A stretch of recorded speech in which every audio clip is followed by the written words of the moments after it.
भगवद गीता अध्याय 7 ज्ञान विज्ञान योग श्लोक 6 से 7 एतद्योनिनी भूतानि सर्वाणीत्युपधारय अह कृत्स्नस्य जगतः प्रभवः प्रलयस्तथा मत्तः परतरं नान्यत् किंचिदस्ति धनंजय मयि सर्वमिदं प्रोतं सूत्रे मणिगणा एव।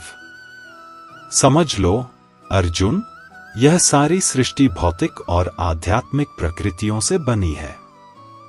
मैं ही इस पूरे जगत का उत्पत्ति का कारण भी हूं और अंत का कारण भी। हे धनंजय, मुझसे बढ़कर कुछ भी नहीं है। यह संपूर्ण सृष्टि मुझ में ही गुंथी हुई है, जैसे मोतियों की माला में धागा सबको जोड़े रखता है।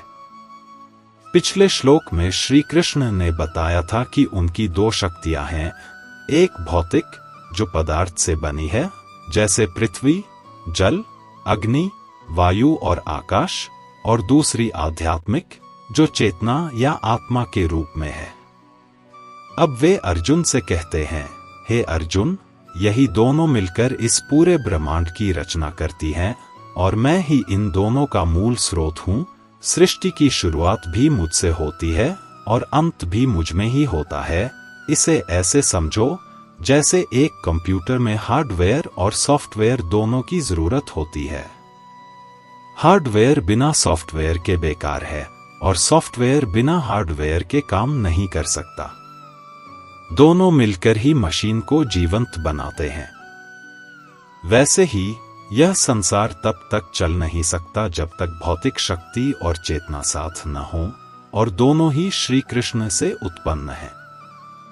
जब सृष्टि आरंभ होती है तो सब कुछ उनकी शक्ति से बाहर आता है, और जब समय समाप्त होता है तो सब कुछ फिर से उन्हीं में विलीन हो जाता है। जैसे हर नदी अंत में सागर में जाकर मिल जाती है, वैसे ही यह पूरी सृष्टि भी अंततः श्री कृष्ण में लौट आती है।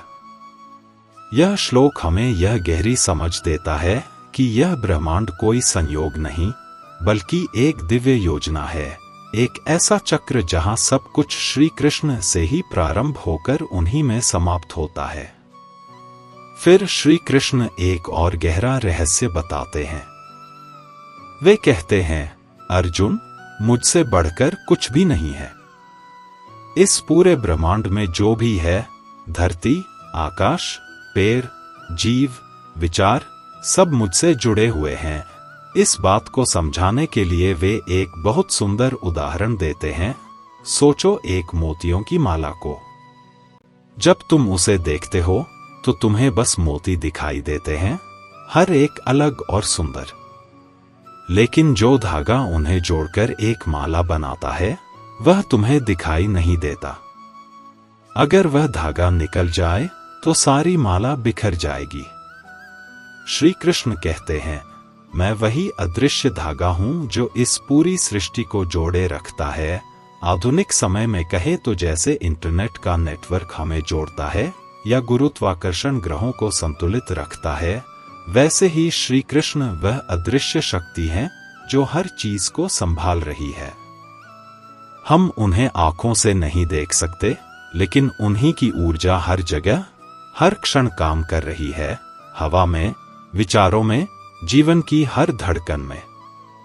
यह श्लोक हमें याद दिलाता है कि भगवान कोई दूर बैठे हुए ईश्वर नहीं है, बल्कि वे हमारे चारों ओर और हमारे भीतर हैं।